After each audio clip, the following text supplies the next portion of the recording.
mewujudkan kota Tangerang menjadi smart city. Luar biasa.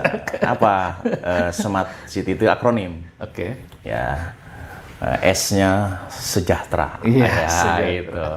Kemudian M-nya mandiri, A-nya akhlakul karimah, ya, R-nya responsif, dan T-nya transparansi.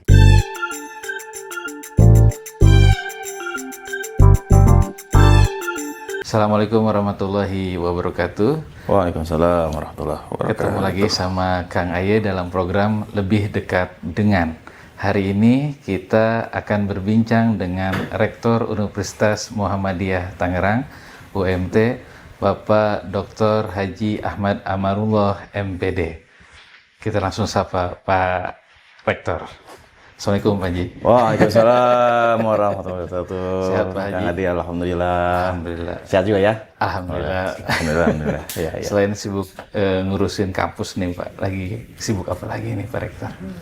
Saat ini lagi mempersiapkan FS pendirian rumah sakit UMT, ya, UMT. Teaching Hospital. Oke. Ya, insya Allah ini nanti kita punya rumah sakit dalam rangka perencanaan ke depan mendirikan fakultas kedokteran. Khusus Pak ya? Ya, jadi kita kumpulin dulu SDM spesialisnya, bekerja di rumah sakit, baru buka fakultas kedokteran. Sebab untuk membuka fakultas kedokteran itu yang paling sulit adalah SDM yang pada posisinya sudah menjadi dokter spesialis. Oh. Ya, tapi kalau kita sudah punya rumah sakitnya kan dokter spesialis pada datang tuh. Ya. Nah, begitu datang ya kita tangkep. Lokasi di mana tuh Pak? Sekitar 300 meter dari pusat kampus UMT, itu yang lahannya dekat PDAM. Oh, itu udah kita kuasai 6.200 meter, ya. Sangat strategis posisinya dan sangat di muka kalau dilihat dari jalan melingkar ya, flyover itu. Saya kira ini adalah sebuah potensi dan kita dengan modal semangat ya untuk bisa memberikan yang terbaik ya, yang selama ini kita sudah suguhkan kepada masyarakat kota, tapi tentu biar lebih lengkap ya universitas itu dengan adanya fakultas kedokteran. Ya, insya Allah ini Tangerang melalui UMT salah satunya kita terus gaungkan sehingga dikenal ke seluruh dunia. Ya. Ya sebentar lagi kita akan punya rumah sakit baru nih. Amin. Mohon doa restunya nih. Wah, mudah-mudahan lancar ya Rektor. Nah Pak Rektor nih sebagai seorang rektor juga memiliki latar belakang dulu pernah juga menjadi salah satu kabid di Dinas Pendidikan. Bagaimana pandangan Pak Rektor terkait dengan pendidikan di Kota Tangerang sendiri, seperti apa sih Pak? Ya, alhamdulillah saya pernah diberi amanah ya dari sejak zaman kepemimpinan WH Pak Arif ya untuk mengelola pendidikan, khususnya yang terakhir sebagai Kabid Dikmen ya. Setelah Kabid Dikmennya diambil kewenangan ke provinsi, ya tentu ya saya berkiprah ya di tempat yang lain. Gitu. Namun selama saya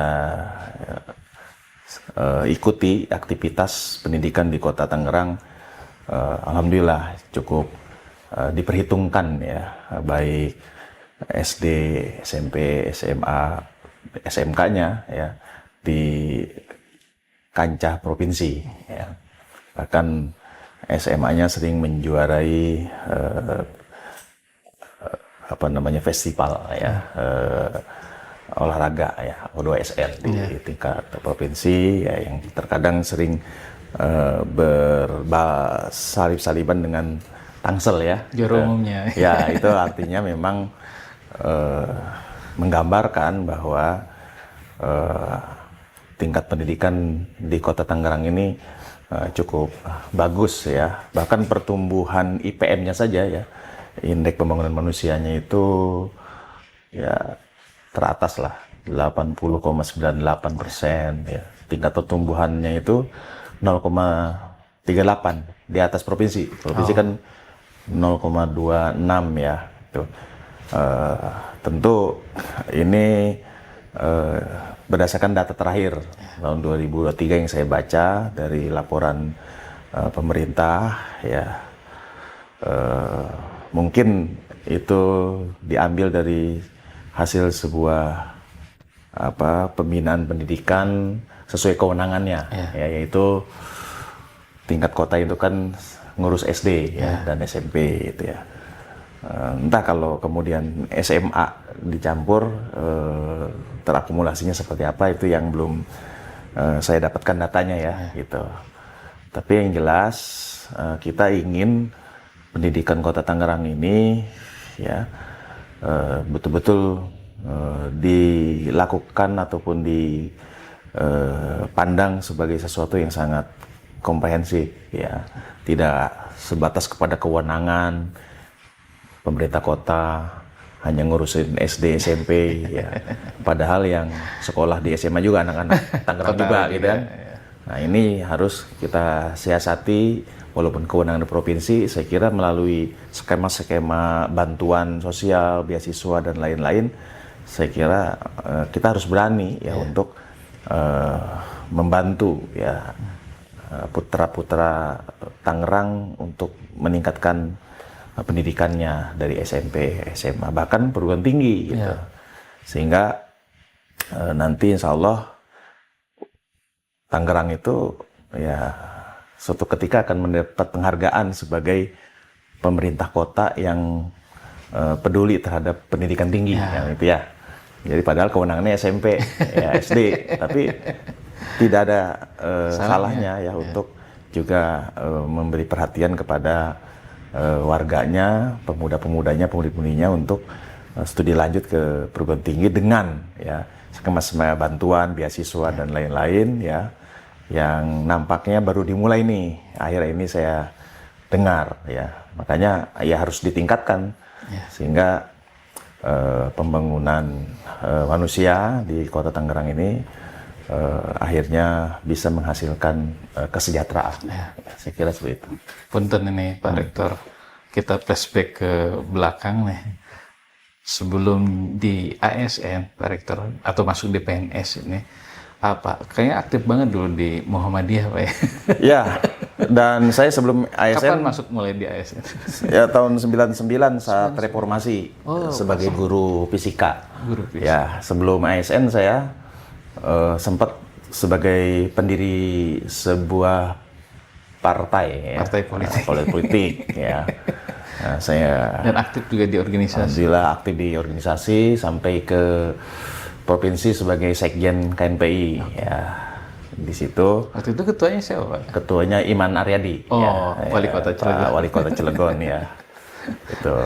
Jadi saya kira ya untuk organisasi kepemudaan ya kota ya provinsi ya ini bagian dari perjalanan hidup saya dalam berinteraksi dan bagaimana mengelola kepemudaan ya, itu menjadi sebuah sumber daya yang sangat potensial untuk menggerakkan roda pembangunan ya, tanpa melibatkan pemuda ya, dan tanpa melihat atau memandang utuh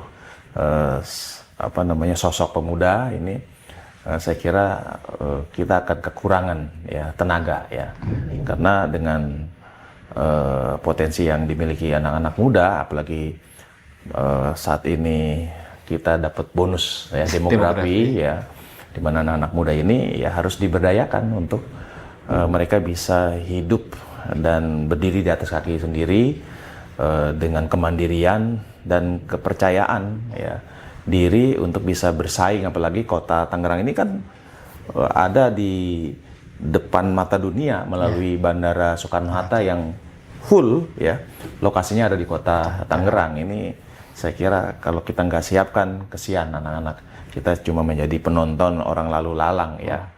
dan bila perlu ya harus kita tingkatkan kapasitas mereka. Ya. Insya Allah isi tasnya juga akan meningkat kan itu, gitu saya kira.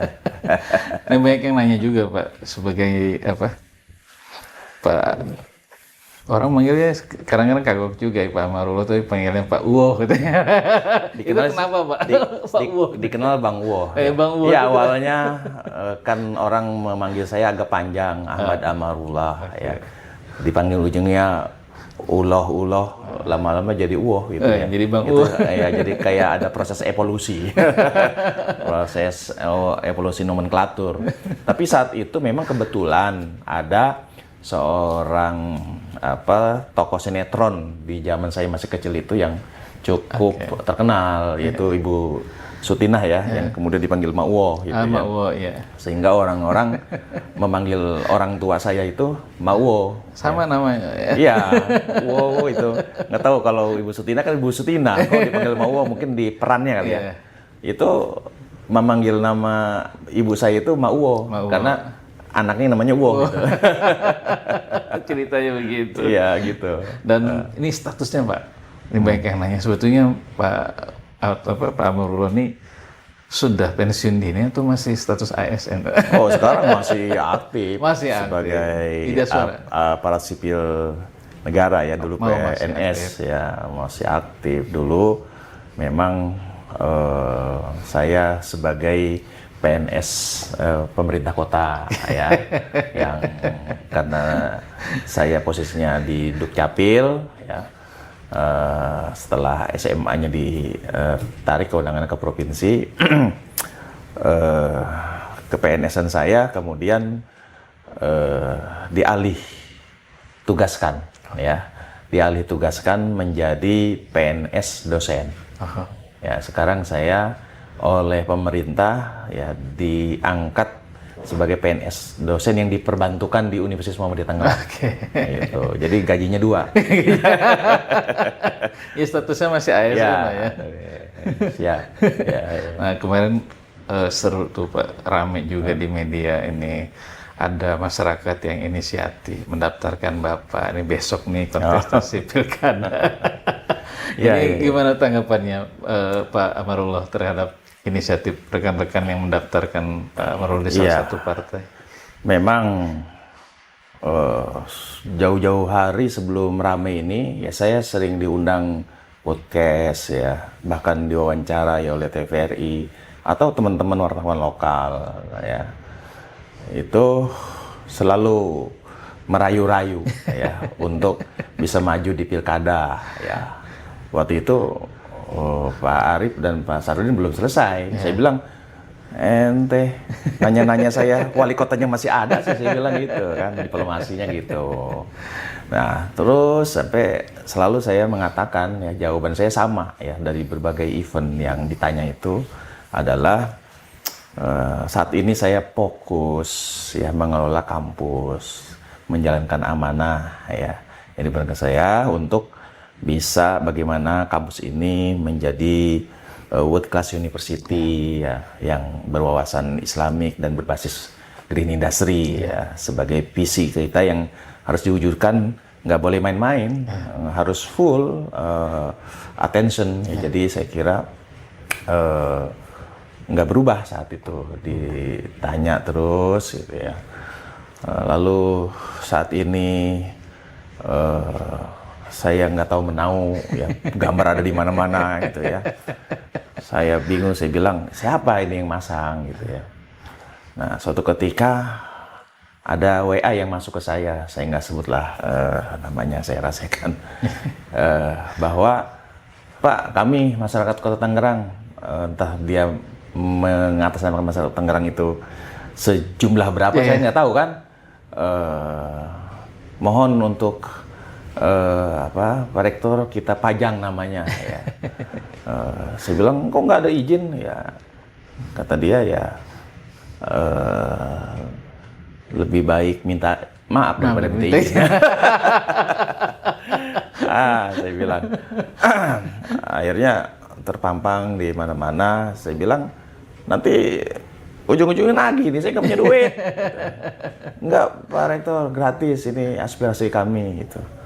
Ya, jadi saya pikir ini adalah rekognisi ya dari masyarakat, mungkin terhadap peran-peran yang sudah saya lakukan selama bertahun-tahun di kota, karena saya juga lahir di kota dan beraktivitas sudah nggak kehitung Asli putra daerah. tahunnya. Ya, saya sih nggak ngangkat dan nggak menjargonkan putra daerah sih ya. Semua putra dasarnya adalah putra Betul. yang lahir di daerah gitu ya. Nah, ini nggak bisa dibendung ya dukungan-dukungan itu. Tapi saya sampai sekarang nggak pernah resmi menyatakan untuk mencalonkan ya.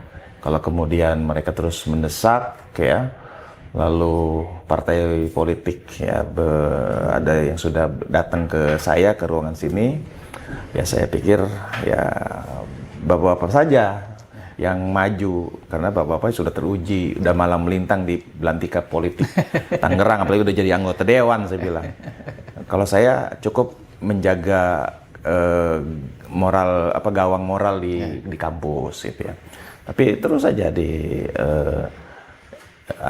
dirayu lah itu ya. Tapi saya pikir beginilah, saya sepanjang masyarakat ya menginginkan, ya saya tidak akan mengecilkan ya harapan mereka ya. Saya besarkan dengan cara yang saya bisa merespon ketika kemudian mereka bolak-balik daftar ke partai gitu. Emang saya tanda tangan udah lengkap isinya tuh. Udah lengkap. Tanda tangan, terus ya ayo kalau memang masyarakat mau sama-sama membangun kota, ya insya Allah saya siap gitu. Dan ini tentu saya bilang akan berlanjut kalau betul-betul pengakuan masyarakat itu terukur, ya, bukan klaim-klaiman. Ente bilang atas nama masyarakat, berapa orang yang yang ada di belakang Anda gitu ya. Tapi yang jelas nanti kan partai melakukan survei, ya kan. Saya kira hasil survei itu sajalah yang akan menjadi acuan ke depan ya. Kalau memang betul-betul masyarakat menginginkan, ya saya kira pasti yang namanya sebuah survei penelitian yang sangat terukur itu akan tercermin ya sebagai keinginan masyarakat ya. Kalau tinggi ya lanjut. Ya, soal partai mana yang akan membersamai ya, setidaknya dari PKB yang sudah daftar. Kebetulan saya akan dapat giliran katanya untuk menyampaikan visi misi, ya saya insya Allah hadir ya. Mungkin nanti juga koalisi dengan berbagai partai ya. Tapi yang jelas saya sih mengalir aja ya. Kalau nanti partai itu secara objektif menghasilkan survei lalu tidak menetapkan saya, ya itu realistis ya. Ya udah, kita atau saya akan back to camp ya. Jadi back to campus, untuk kembali ke kampus, untuk emang mungkin habitatnya di kampus ya. Kami untuk terus mengawal kampus ini ya, sambil juga barangkali nanti membantu berkontribusi kepada pemerintah melalui wali kota dan wakil wali kota terpilih siapapun ya, itu saya kira. Jadi untuk mengabdi Tangerang juga sesungguhnya nggak harus jadi wali kota dan wakil wali kota ya. Banyak ya, salah satunya UMT ini kan mungkin satu-satunya lembaga yang Tangerangnya masuk menjadi nomenklatur. Betul. Ya, yang lain-lain ini kan Tangerang cuma sebagai alamat. Ini UMT ya. Maka ketika UMT bekerja sama dengan Australia, dengan Amerika, dengan Inggris ya, Spanyol, Jerman, Tangerang ke bawah. Itu kan bentuk dari kontribusi UMT membawa nama harum Tangerang ke seantero dunia, karena UMT ini kan terus kita dorong internasionalisasinya ya gitu. Jadi di podcast hari ini kita dapat jawaban Pak Amarullah fix maju Pilkada Kota Tangerang. Tinggal proses politiknya sedang berjalan, Pak, dan nanti menyerahkan sepenuhnya kepada partai politik. Nah, terus ini Pak Amarullah, kalau misalkan nanti partai sudah ada, survei juga sudah mendukung, apa nanti wali kota apa wakil wali kota, Pak? Itu mengikuti dinamikanya aja dan bagaimana partai yang akan mengusung itu. Ya biasanya kan pasti dia punya hitung-hitungan ya.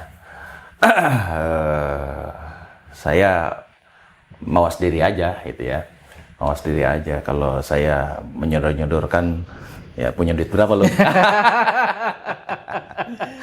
Nggak punya duit saya mah. Gitu. Menyerahkan sepenuhnya, Pak. Ya sepenuhnya partai untuk mengambil keputusan ya.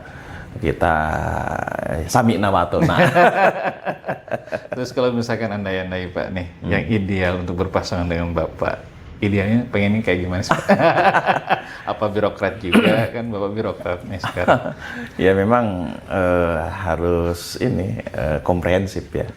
Dan tadi saya bilang ya, partai pasti punya cara untuk bisa memenangkan ya, mengkolaborasinya seperti apa ya kita ikuti ya. Memang saya sebagai mantan birokrat ya dan juga memanage sebuah institusi ya, dari sisi manajerial mungkin manajerial skill ya, saya sudah terbiasa gitu kan.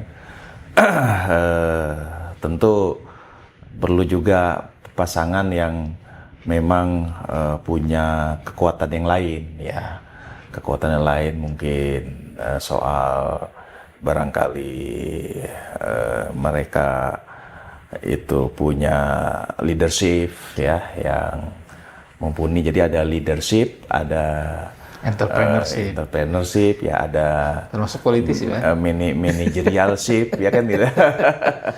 Dengan politisi tidak masalah. Politisi ya itu juga kan dalam rangka membangun kekuatan pemerintahan ya. Kalau nggak melibatkan politisi ya tentu ini kan memang alamnya demokrasi ya, di mana partai politik menjadi salah satu pilar ya untuk terbentuknya sebuah proses demokrasi.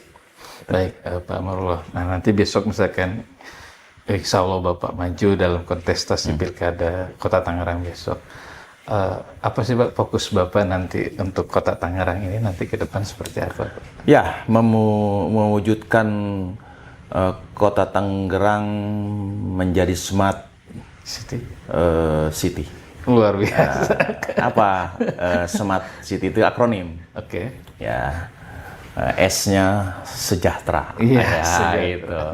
Kemudian M-nya mandiri, A-nya akhlakul karimah, ya, R-nya responsif, dan T-nya transparansi. Ya, saya kira di sini yang namanya sejahtera itu adalah sebuah tujuan akhir diperlukannya sebuah pengelolaan pemerintahan. Ya. Kalau tidak ada tujuan untuk mensejahterakan masyarakat, ya saya kira ini adalah sebuah penyimpangan yang sangat dikutuk ya sebenarnya gitu ya.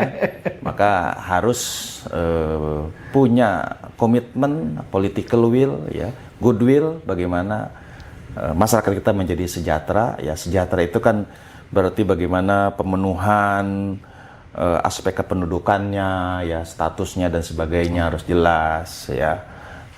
Di mana ada warga kota, bahkan warga yang barangkali belum punya KTP, ya, itu kan harus disejahterakan dengan diberikan KTP sesuai dengan persyaratan. Atau ada warga dari mana-mana yang mungkin karena terlunta-lunta ya, dia menjadi terlantar gitu. Ini harus ada treatment, ya, jangan sampai ada banyak pengemis ya, orang-orang luar itu harus di manage sedemikian rupa sehingga tidak ada pengemis ya. Jadi salah satu contoh kota sejahtera itu tidak ada pengemis. Tidak ya. ada. Ya, tidak ada pengemis ya. Indikatornya Nih, itu ya. salah satunya itu ya. Makanya itu harus ada pemikiran untuk menuntaskan persoalan kota adalah soal gepeng itu ya, pengemis ya itu. M-nya apa, Pak? Nah, M-nya? kemudian M-nya mandiri. Mandiri. Ya. Soal kesehatan itu kan bagian daripada indikator kesejahteraan ya. Belum nanti soal tempat tinggal yang layak dan lain-lain ya. Yang jelas satu lagi yang paling menentukan adalah soal lapangan kerja. Lapangan ya, kerja, itu. ya. Soal status Pengangguran ya. Banyak pengangguran. Pengangguran berubah menjadi status pekerja ya, yang tentu pekerja yang kita harapkan bukan unskill ya, gitu, tapi betul-betul worker skill ya. Jadi ini saya kira yang kita inginkan. Nah, mandiri ya, tentu mandiri ini kita bagaimana membangun kemandirian bagi semua pihak, potensi-potensi anak-anak muda yang begitu banyak ya, bagaimana bisa tadi bilang bisa hidup di atas kaki sendiri karena dia sudah ditempa kemandiriannya. Dan Tangerang sesungguhnya juga bisa dibangun secara kemandirian dalam arti mengoptimalisasi potensi-potensi yang ada yang dimiliki oleh sumber daya Tangerang ya. Kali Cisadane luar biasa itu kalau kita buat ya. Saya nanti akan sekuat tenaga ya untuk berpikir bagaimana Kali Cisadane itu bisa jernih gitu ya. Itu kayak saya pernah ke Tongren Cina itu, Masya Allah itu di tengah-tengah kota ya, sungainya jernih ya. Dulunya kotor Pak ya? Kotor ya. Dan jadi, sekarang sudah bersih. Jadi pasti ada treatment ya, namanya teknologi ya. Ini ya itulah salah satunya. Bahkan saya berpikir apa nggak bisa itu air diberdayakan yang menjadi sebuah apa ya, potensi wisata. Misalnya dengan menggunakan teknologi menyemburkan air di tengah-tengah lalu ditimpa oleh laser dengan gambar-gambar dan lain-lain, lalu dilihatnya di saat malam, itu kan menjadi tontonan menarik gitu. Betul. Dan mudah-mudahan itu menjadi ikon, orang-orang nanti pada saat tertentu akan datang ke Tangerang pengen ngelihat. Nah, itu. Nggak perlu lagi kita ngambil air tanah kan, udah ada itu misalnya ya itu. Ini kayaknya calon wali kota Tangerang ngomongin Cisadane baru Pak Marul. Akhlakul karimah Pak. Dan tentu akhlakul karimah sebuah ikon yang sudah lama tumbuh di kota Tangerang, tapi sampai sekarang nggak jelas ya.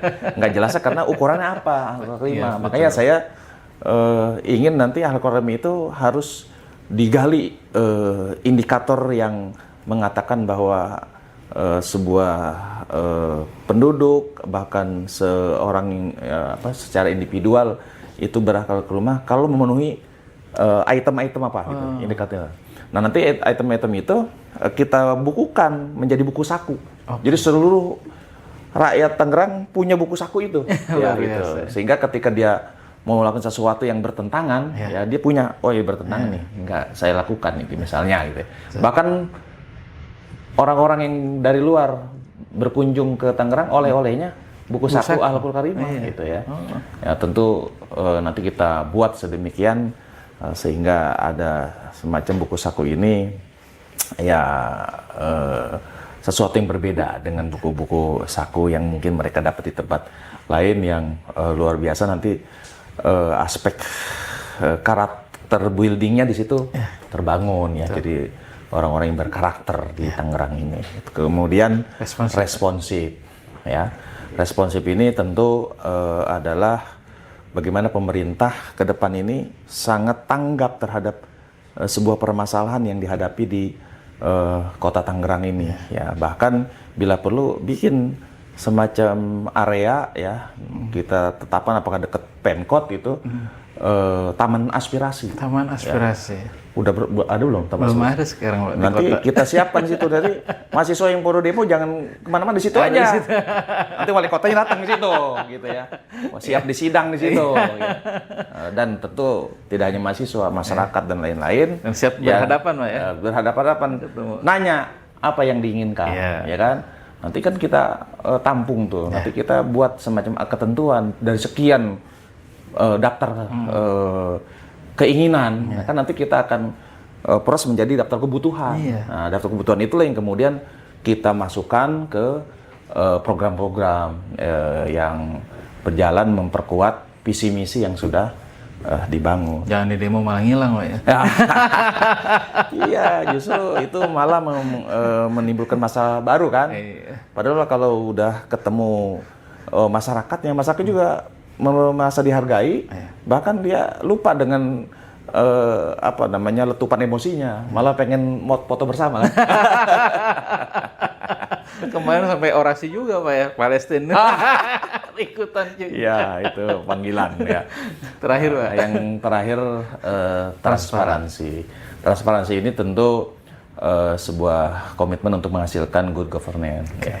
Dan ini sangat mudah dilakukan dengan menggunakan perangkat yang terukur ya, dengan IT-nya ya, dengan IoT-nya dan aplikasi, segala macam skema aplikasi dan lain-lain ya. Ini memang selama ini Tangerang sudah banyak nih aplikasinya, bahkan internetnya juga termasuk ya cukup bagus lah ya di Kota Tangerang ini. Tinggal pemanfaatannya ya, dari sekian banyak aplikasi itu memang belum semua familiar ya. Tentu kita coba nanti aplikasi itu dibuat sedemikian friendly ya, nggak terlalu ribet, nggak terlalu apa gitu ya.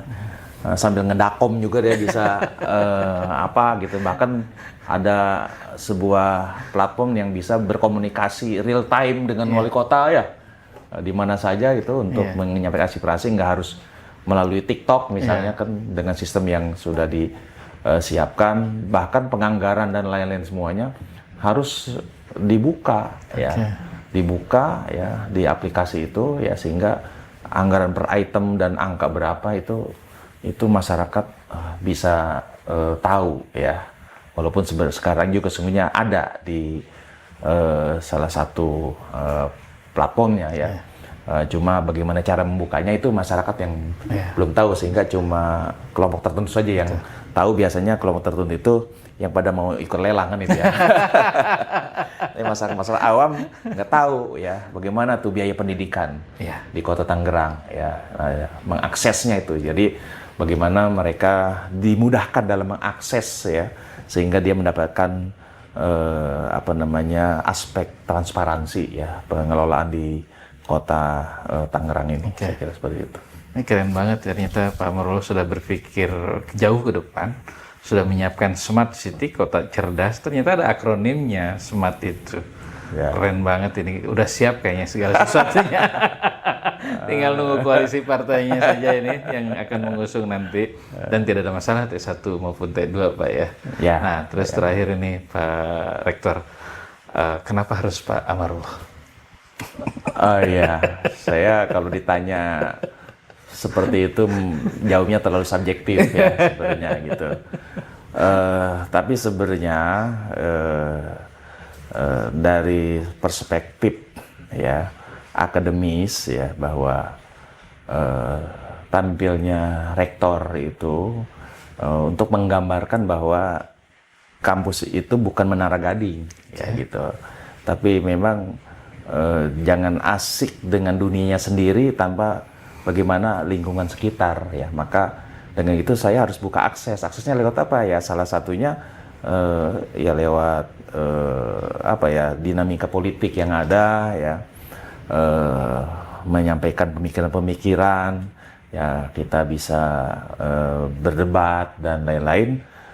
Setidaknya ya dengan proses begitu ya, kita memang ingin ya mengaplikasikan teori-teori yang kita dalami, bahkan temuan-temuan penelitian ya yang kita hasilkan itu akhirnya bermanfaat bagi masyarakat ya. Jadi penelitian kami jadi produktif ya, bukan cuma sekedar ya jadi dokumen ya, arsip yang kemudian dilupakan. Pastinya itu adalah sesuatu yang sangat mubazir. Ya. Implementasikan ya, Pak. Diimplementasikan itu yang paling penting. Ya. Nah, saya tampil ini ya salah satu bagian ikhtiar kita mengimplementasikan ya apa yang kita miliki ya untuk bisa dirasakan oleh masyarakat yang kebetulan kemudian sebagian mendorong untuk maju ya mungkin saya merepresentasikan ya kalangan akademis ya untuk bisa ikut ambil bagian dari pembangunan ini ya lewat ya kewenangan-kewenangan mungkin bisa lebih efektif lagi ya sehingga anggaran negara ataupun APBD ya yang ada dikelola betul-betul sesuai dengan tujuan kita mensejahterakan masyarakat ya dengan ukuran-ukuran yang sangat jelas ya dan saya coba penyerapan anggarannya maksimal. Jangan sampai yang saya dulu pernah ikut itu ya tidak terserap setiap tahun 600 miliar. Coba tuh 600 miliar kalau dibeliin cendol kan. Lelap Tangerang. Lelap Tangerang gitu ya. Betapa banyak saudara-saudara kita ataupun masyarakat Tangerang yang perlu disentuh dengan kekuatan dana itu barangkali ekonomi bisa lebih cepat tergerak ya dengan barangkali memberdayakan anak-anak muda dengan dana silpa itu misalnya ya untuk bisa dia buat startup ya kemudian juga dengan kemampuan teknologinya barangkali teman-teman muda ini lebih sangat memungkinkan mereka banyak yang kreatif ya untuk menghasilkan platform misalnya ya untuk bisa berbisnis ya dan sebagainya dengan menggunakan ya kayak Gojek lah gitu ya. Itu saya kira anak-anak kita banyak yang punya potensi sehingga dengan itu ya mereka nggak harus punya toko, nggak harus memproduksi barang, tapi dengan kehebatan di teknologi dia bisa memberdayakan UMKM yang memang memproduksi, dia yang memasarkan dengan cara teknologi dan untuk sampai ke arah sana ya memang nggak bisa tanpa biaya. Nah saya kira dengan dana-dana yang tidak terserap itu ya kita akan coba berdayakan lebih dirasakan itu. Jangan menjadi dana yang sia-sia gitu ya. Nganggur. Simpan saja. Baik, terima kasih banyak Pak Rektor. Terima kasih. Atas perbincangannya pada hari ini. Jadi teorinya sudah punya, kajiannya sudah ada, pengalaman juga sudah malang melintang. Tinggal bagaimana diberikan kewenangan menjadi kepala daerahnya saja untuk diimplementasikan ide-idenya Pak Rektor nanti di Pilkada Kota Tangerang. Terima kasih untuk perbincangan hari ini. Terima kasih sama-sama nih Bang Ade Yunus ya kawan saya yang cukup lama. Sampai jumpa di podcast yang lainnya. Saya Kang Aye. Assalamualaikum warahmatullahi wabarakatuh.